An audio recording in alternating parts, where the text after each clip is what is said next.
15 minutos faltan para las 11 de la mañana. Estamos aquí en Civilización y Barbarie. Es martes y ustedes saben que los martes llega el señor Fernando Mele al aire de La Redonda con su segmento de biografías. Fer, ¿cómo te va? Buenos días, ¿cómo andan? Muy bien. Linda mañana. Linda. Y se está poniendo cada vez mejor.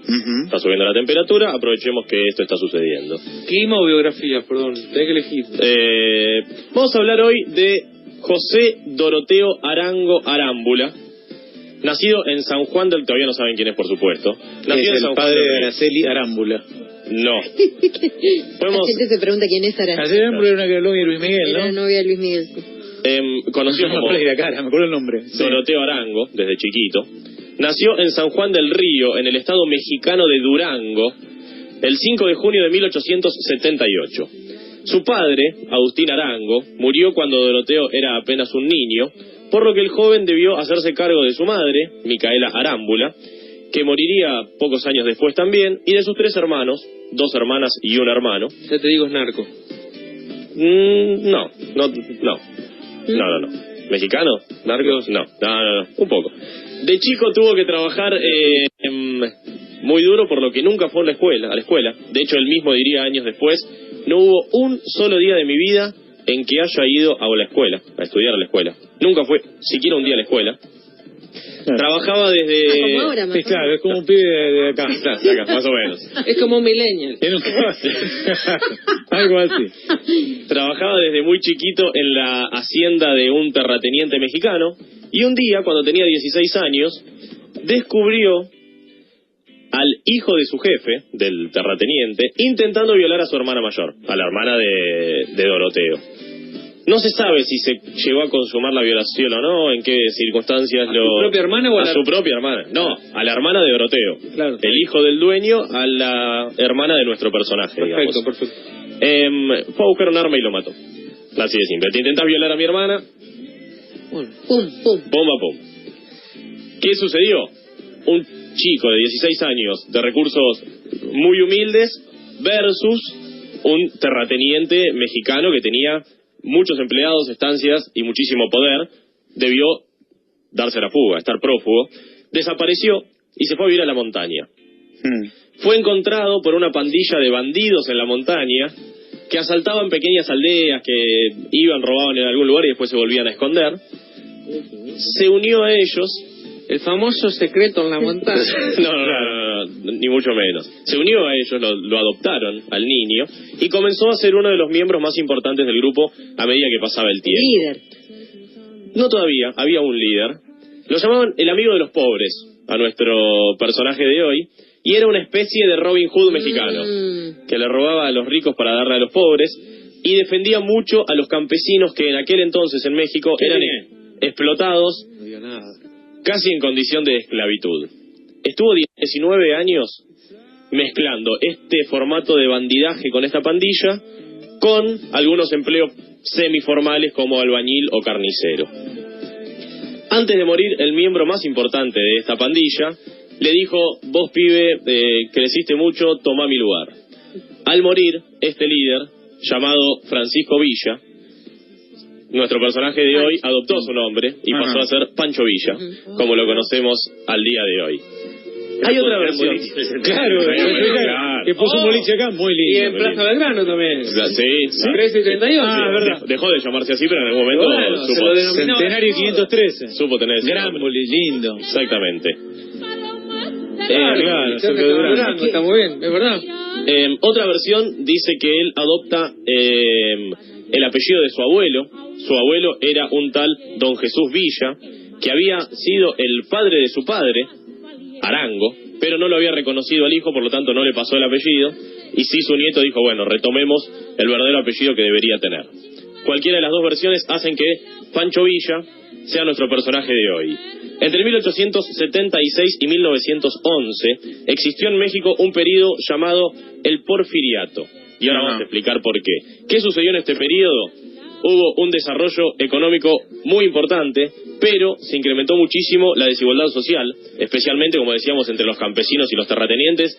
Este Porfirio Díaz, que era por quien se llama Porfiriato, le quitaba la tierra a los campesinos y se lo daba a sus amigos, los grandes latifundistas.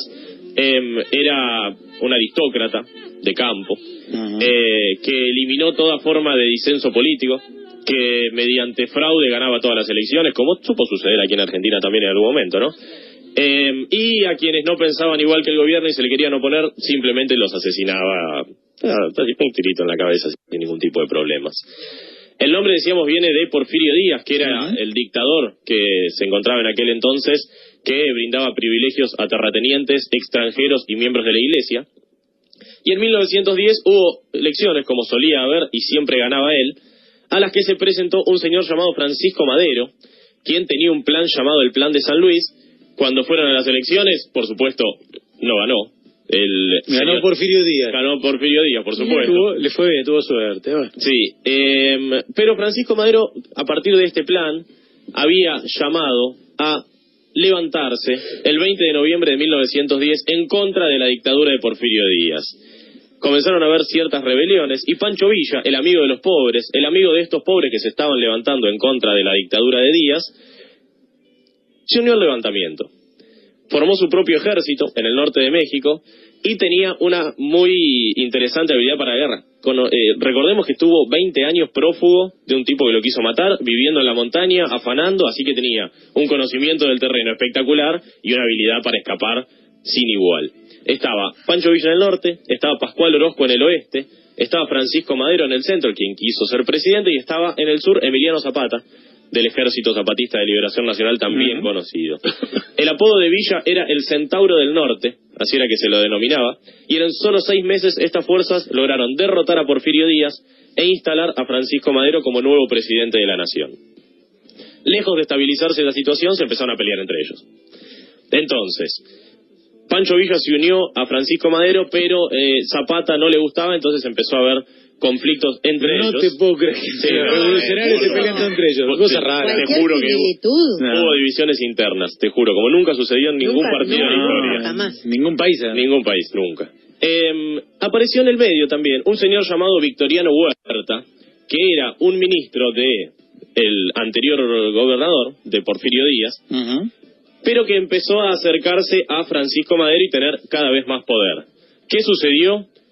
Lo acusó a Pancho Villa de traidor, que había desobedecido sus órdenes, lo hizo enjuiciar por un consejo de guerra. ¿Sabe cuánto duró el juicio? 1 hora. 15 minutos. El juicio de 15 minutos... Después que no funciona la justicia. Más rápido. 15 minutos. 15 minutos, pum, lo tienen que ejecutar a Pancho Villa. Pancho Villa va a ser asesinado, va a ser fusilado. Intervino el hermano del presidente para que esto no suceda y logró que en vez de fusilarlo lo envíen a la cárcel. En la cárcel aprendió a leer y escribir en 1 año y pico, Pancho Villa. Creía que la educación era fundamental y se fugó de la cárcel en noviembre de 1912, luego de una fuerte polémica por parte de sus defensores que pedían que este consejo, que lo habían juiciado en 15 minutos, se revise un poco. 15 minutos enjuiciar a un tipo y condenar la muerte, claro, horita y media, 2 a lo sumo. Se exilió justamente por las diferencias con el nuevo presidente y se fue a vivir a Texas, a la ciudad de El Paso, en Estados Unidos. El señor Pancho Villa se casó muchas veces y no se sabe a ciencia cierta cuántas. Tiene un conejito también. Sí, ahora vamos a hablar de eso también. ¿Sí? Su nieta dijo que se casó 18 veces, en realidad 17 y con una mormona que no aceptó el casamiento. Algunos historiadores dicen que se casó 27 y algunos afirman que hasta 75 veces. ¿Con qué ley se casó todas esas veces? Sí, con la ley de 1920 en México. ¿Pero qué necesidad de complicación? Vamos a reír. ¿Para qué? Debe tener 75 suegros. Claro. 5 esposas. Sus hijos fueron José, Celia, Ernesto, Elena, Evangelina, Hipólito, Octavio, Guadalupe. ¿En serio? ¿Se sé? Juana María, Luz Helena, Águedo, Agustín, Alicia, Y el número ya está. Esther, Reinalda, Sigo, Miguel, Francisco, Antonio, para. Feliz, Sigo, Martín, Francisco, Miguelito, Micael y Francisco. Tuvo como 20, ¿no? 26 hijos. 26. Yo me acuerdo que era un conejo. Como Urquiza. Acá. Como Roger Rabbit. Como Roger Rabbit. Tuvo 26 hijos. Se hizo cargo de todos y a todos les brindó la mejor educación posible e incluso a algunos los mandó a estudiar en los Estados Unidos. Como 20 le faltan. Y a todas sus esposas les consiguió una casa y les enviaba Vamos. Pará, Claro, por eso todas se querían casar. mantenía todas esas esposas. Sí. Ya no me da. Tenía mucho poder. Más que dinero tenía poder. Ya no me da muy honesto, mantener 25 esposas es bien complicado. Bueno, pero las mantenía. Sí, pero ¿con qué? Todos los conflictos internos terminaron haciendo caer al gobierno de Madero, el primero de estos revolucionarios, y su reemplazante fue ni más ni menos que este señor Victoriano Huerta, que fue quien lo mandó a enjuiciar a Pancho Villa. Por lo tanto, Pancho Villa no se iba a quedar callado en El Paso, Estados Unidos, y volvió del exilio con 4 acompañantes y 3 caballos. Nada más. En un mes juntó un ejército de 3.000 hombres. Y comenzó la protesta contra este Huerta, que era el señor que lo había enjuiciado. En 1913 liberó el estado de Chihuahua, del que se hizo gobernador. Hizo 2 grandes proyectos. El primero, creó una enorme cantidad de escuelas. Solo en la ciudad de Chihuahua fundó más de 50 escuelas. Más allá de no haber ido al colegio, él creía que la escuela y la educación era fundamental para un país. Y el segundo, creó colonias militares en las que los soldados no solo se entrenaban como militares, sino que trabajaban en cosas industriales, en cosas agrarias, pero mezclaban trabajo con entrenamiento militar y ahí hacían como una pequeña comunidad. No le gustaba beber alcohol, de hecho estaba muy en contra del alcohol, porque creía que era la principal causa de todos los problemas.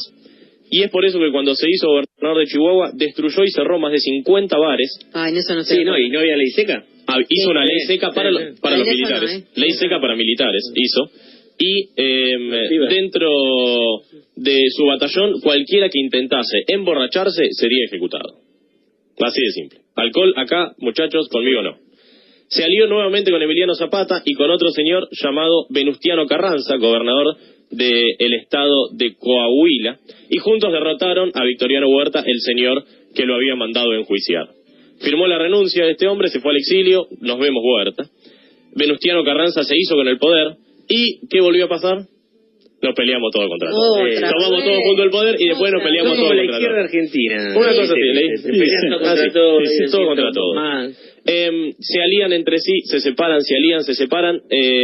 Va a una guerra, Pancho Villa, con 40.000 contra 40.000, o sea, algunas batallas importantes, que termina perdiendo en 1915, y por haber perdido vuelve a su estado de Chihuahua cabizbajo y con solo 1.000 hombres.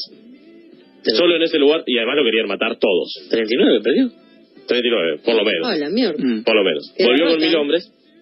Por supuesto que lo querían matar todos. Estaba peleado con todos, con los de Estados Unidos, con los de México, con los aliados, con los enemigos. Estaba peleado con todos lo querían matar. El único lugar donde podía refugiarse era su estado de Chihuahua. Y como era... 5... 54. 5 para abajo. Están todos, Están todos.